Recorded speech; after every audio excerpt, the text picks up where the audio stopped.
Belphégor par Arthur Burned. Quatrième partie, les deux polices. Chapitre 1. Vers la lumière.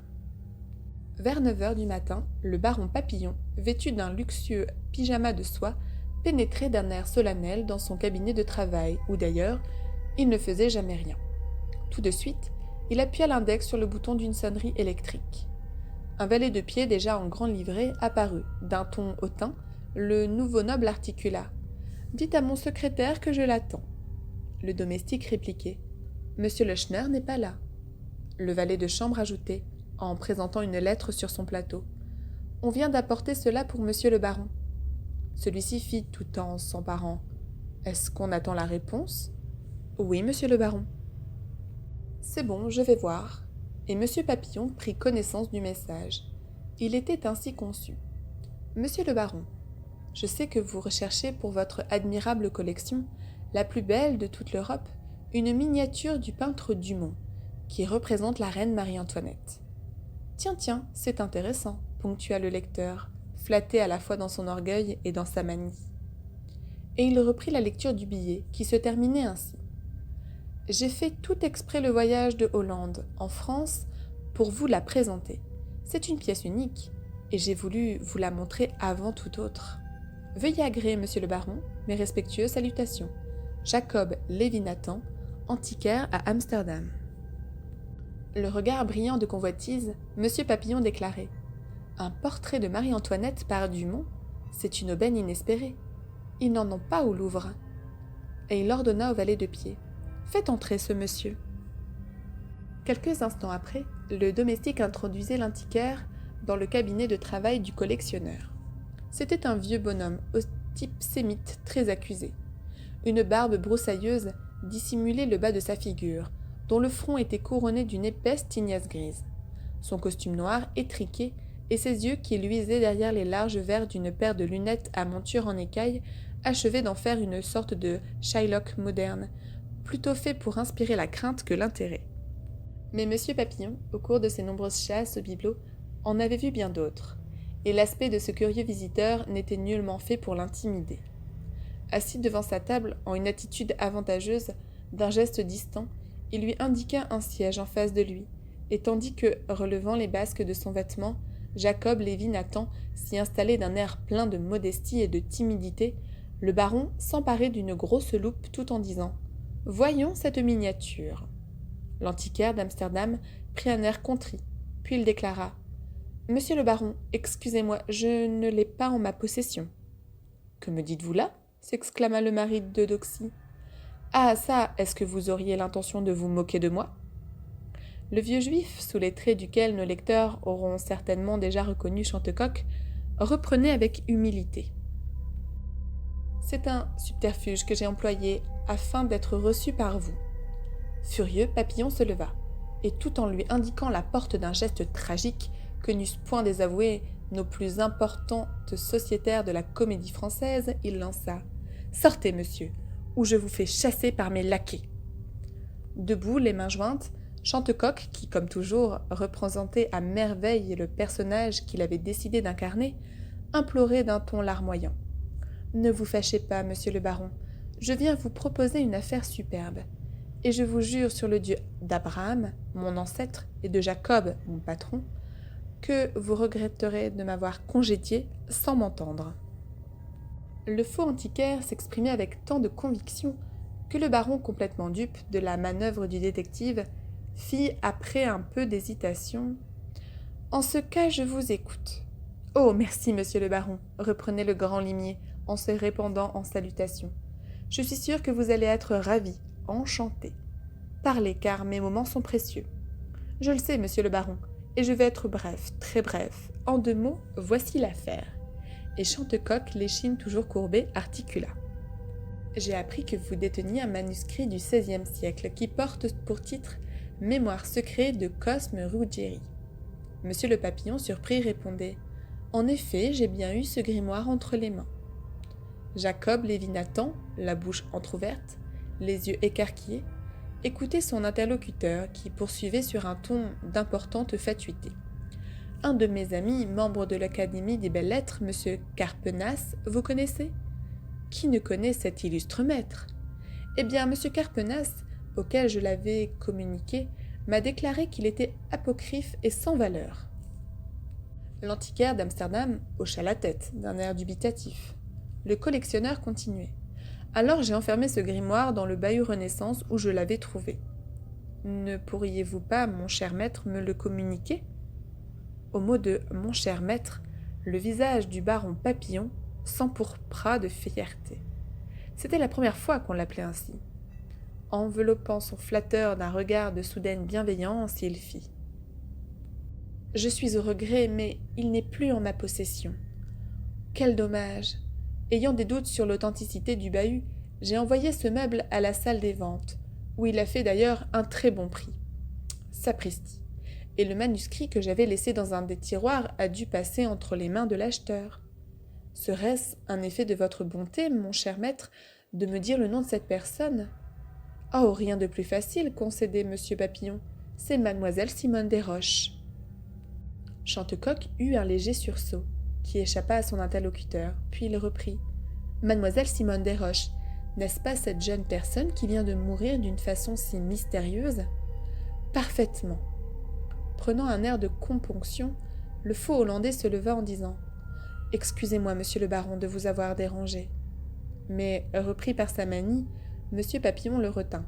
« Selon vous, ce manuscrit aurait de la valeur ?» « Certes, » affirmait le détective avec un aplomb imperturbable. « Allons donc ! Voilà plusieurs années que je suis à sa recherche. Il est en effet des plus authentiques. » Alors, Carpenas serait un sot? Il arrive au plus malin de se tromper. « Ah, c'est trop fort !» s'irritait le collectionneur. « C'est bien la peine d'être membre de l'Institut pour commettre de pareilles bévues. Ah, monsieur Jacob Lévi-Nathan, si vous pouvez remettre la main dessus, je suis acheteur et je vous demande de m'accorder la priorité. » « C'est entendu, mon cher maître. »« Mais, observait le baron, je crois qu'il vous sera bien difficile, quant à présent du moins, de récupérer ce précieux manuscrit. » « Pourquoi ? » « Parce qu'il vient de passer la nuit dernière chez mademoiselle Desroches, un événement qui va encore compliquer singulièrement les choses. » À ces mots, Chantecoq dressa l'oreille. À 100 000 lieues de soupçonner la véritable identité de son interlocuteur, M. Papillon révélait. « Je viens d'apprendre par un coup de téléphone de mademoiselle Bergen qu'au cours de la nuit dernière, le fantôme du Louvre... » « Le fantôme du Louvre ? Comment ? Vous n'avez pas entendu parler de ce mystérieux bandit qui, déguisé en revenant, a déjà commis un certain nombre de méfaits. Tous les journaux sont remplis du récit de ses exploits. Ah, si, très bien, j'y suis. Eh bien, le fantôme aurait enlevé le corps de mademoiselle Desroches. »« Pas possible !» feignait de s'étonner le fin limier. « Vous comprenez que ce n'est guère le moment d'aller trouver ses héritiers. »« Ah, je comprends, mon cher maître, » approuvait Chantecoq. Mais soyez tranquille, dès que je pourrai les approcher, je ferai le nécessaire. Je vous remercie d'avance. Vous pouvez entièrement compter sur moi. Alors, au revoir, monsieur Jacob Lévi-Nathan. Au revoir, mon cher maître. Monsieur Papillon reconduisit le visiteur jusqu'au seuil de son bureau, et lorsque la porte se fut refermée, il s'écria. « Ce Carpenas, quelle âne! Ça, je ne lui pardonnerai jamais !» Seul dans la chambre qu'il occupait chez Chantecoq, Jacques Bellegarde, sous ses traits ordinaires, était assis dans son fauteuil. Il résumait par la pensée tous les événements qu'il venait de vivre, lorsque brusquement, il se leva et se mit à arpenter la pièce à grands pas. Certes, il avait une confiance absolue dans le génie du grand détective, et il était certain que celui-ci ne tarderait pas à remporter sur Belphégor une éclatante victoire. Cependant, à son allure nerveuse, impatiente, on devinait que son inactivité présente lui pesait lourdement, et qu'il désirait vivement ardemment rentrer en pleine action, lorsqu'on frappa doucement à sa porte. « Entrez » fit-il en s'arrêtant. La porte s'ouvrit, et Colette lui apparut dans tout l'éclat de son charme. À sa vue, il lui sembla que c'était comme une lumière divine qui pénétrait en lui et dissipait ses angoisses. La jeune fille s'avança vers lui. « Monsieur Jacques, fit-elle, sur un ton d'affectueux reproche, il faut que je vous gronde. » « Vraiment, mademoiselle, et pourquoi ? Parce que vous avez désobéi. Moi ? Mais oui, mon père vous avait instamment recommandé de ne pas vous montrer sous votre vrai visage. C'est vrai. Alors pourquoi commettez-vous une telle imprudence ? parce que cela m'ennuie beaucoup de me remettre en Cantarelli. Je me sens tellement ridicule sous les traits du personnage. Mais pas du tout. Vous êtes trop indulgente.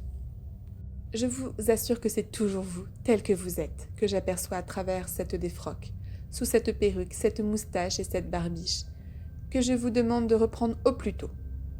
Songez, après ce qui s'est passé hier soir, que Ménardier ne peut manquer d'avoir des soupçons, et qui vous dit que le petit fouinard, ainsi que l'appelle notre brave Marie-Jeanne, n'est pas convaincu que c'est mon père qui vous a fait partir à temps, et qu'il ne soupçonne pas que vous vous cachiez ici. Voilà pourquoi je n'hésite pas à vous déclarer que vous ne feriez beaucoup de peine en continuant à désobéir à papa. Des aboiements retentissaient dans le jardin. Colette s'approcha de la fenêtre et en souleva légèrement le rideau. Voici justement mon père. En effet, Chantecoq, toujours camouflé en antiquaire d'Amsterdam, se dirigeait vers la maison. « À son allure, déclarait la jeune fille, je suis certaine qu'il nous apporte de bonnes nouvelles. »« Allons vite le rejoindre, s'écria Bellegarde. Pas avant que vous ne soyez redevenu Cantarelli, reprenait Colette. Vous y tenez absolument ? Je l'exige. Les deux amoureux échangèrent un de ces regards qui reflétaient tout leur amour. Puis Jacques se dirigea vers une table sur laquelle ses postiches étaient déposés. Colette s'en fit aussitôt retrouver son père, qui, dans son laboratoire, assis devant une table, commençait à enlever sa fausse barbe. « Alors, père, tu es content ?» lui demanda-t-elle. « Très. Monsieur Papillon t'a dit… » « Tout ce que je désirais apprendre, et même davantage. Puis-je savoir ? Pas encore, j'ai besoin de parler d'abord à notre ami. Il va descendre. Parfait. Alors, père, tu ne veux rien me raconter de plus ? Tout à l'heure, ma chérie, tout à l'heure. Pourquoi ne veux-tu pas parler à monsieur Jacques devant moi ? Parce que j'ai à lui dire certaines choses qui lui seraient peut-être pénibles d'entendre en ta présence. Le visage de la jeune fille s'assombrit. Ne t'inquiète pas, recommanda Chantecoq. Je te répète que tout va très bien. Les événements vont certainement se précipiter. Il ne s'agit plus que d'avoir un peu de patience et de nous tenir plus que jamais sur nos gardes. Je te laisse, fit Colette rassérénée. C'est cela, va, ma belle, je te rappellerai tout à l'heure. La fiancée de Jacques quitta la pièce. Chantecoq, après avoir achevé de se démaquiller et s'être débarrassé de sa défroque, revêtit un complet veston et, entièrement redevenu lui-même, passa dans son studio. Quelques instants après, Jacques, déguisé en Cantarelli, le rejoignit. Tout de suite, il attaqua. « Vous avez vu le baron Papillon ?» Le grand détective, qui semblait d'excellente humeur, répliquait. « Je sors de chez lui, et j'en rapporte deux nouvelles vraiment sensationnelles. » Très intrigué, le journaliste écoutait le limier qui continuait. « Premièrement, le manuscrit des mémoires de Ruggieri a bien appartenu au baron, mais il a passé de ses mains entre celles de mademoiselle Desroches. »« De Simone ?» s'exclamait le reporter au comble de la stupéfaction. Chantecoq reprenait. « J'en conclus qu'il aura été dérobé à cette malheureuse par quelqu'un de son entourage. »« Le fait est, affirmait Bellegarde, qu'elle recevait chez elle des individus assez interlopes. »« Parmi eux, questionnait le détective, n'en était-il pas un que vous soupçonnez être Belphégor ?» Le jeune homme s'absorba un instant dans ses pensées, puis il reprit. « Je suis incapable de préciser. » Chantecoq interrogeait de nouveau. « Que pensez-vous de la demoiselle de compagnie ? Mademoiselle Bergen ?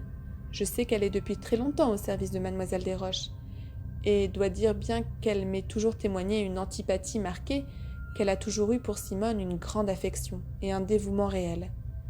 Et ce monsieur de Thouars ? Fort épris de mademoiselle Desroches, il me détestait. Est-ce vraiment un fils de famille ? Tout ce qu'il y a de plus authentique. Alors, un déclassé, absolu, et sans beaucoup de scrupules. Je le crois. Selon vous, ce serait lui ?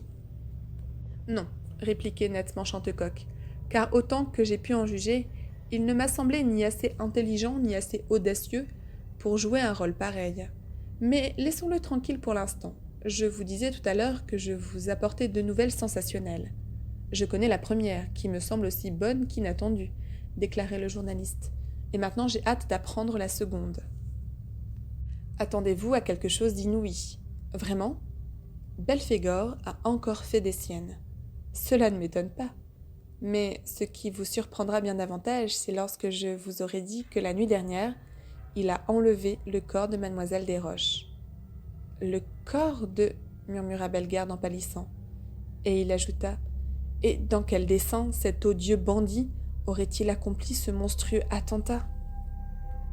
Je vais vous le dire, mais Nardier est persuadé que Simone a été empoisonnée, et il a réussi à faire partager sa conviction au juge chargé de l'instruction.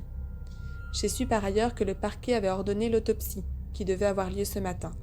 Alors, pour éviter un examen médical qui eût conclu à un crime, son auteur, c'est-à-dire Belphégor, a fait disparaître le cadavre. Dans quelle intention? Comment, vous n'avez pas deviné? Je suis tellement troublée par ce que vous me racontez. Réfléchissez un instant. Pour augmenter encore les charges qui pèsent sur moi, martelait Jacques. Parbleu! Mais c'est effrayant! C'est excellent au contraire! Et Chantecoq développa. Notre Belphégor est en train de s'enterrer. Rappelez-vous ce que je vous ai déjà prédit. C'est par ses complices que nous l'atteindrons. Et ses complices, vous les connaissez? Chantecoq eut un mystérieux sourire. Puis, tout en évitant de répondre à la question que lui posait le reporter, il fit: Je crois que c'est le moment d'aller faire un petit tour du côté de la maison d'Auteuil. Je vous accompagne? Interrogeait le journaliste. J'allais vous le demander. Et saisissant le bras du faux Cantarelli, le grand détective s'écria: Quel beau livre vécu vous allez bientôt pouvoir écrire.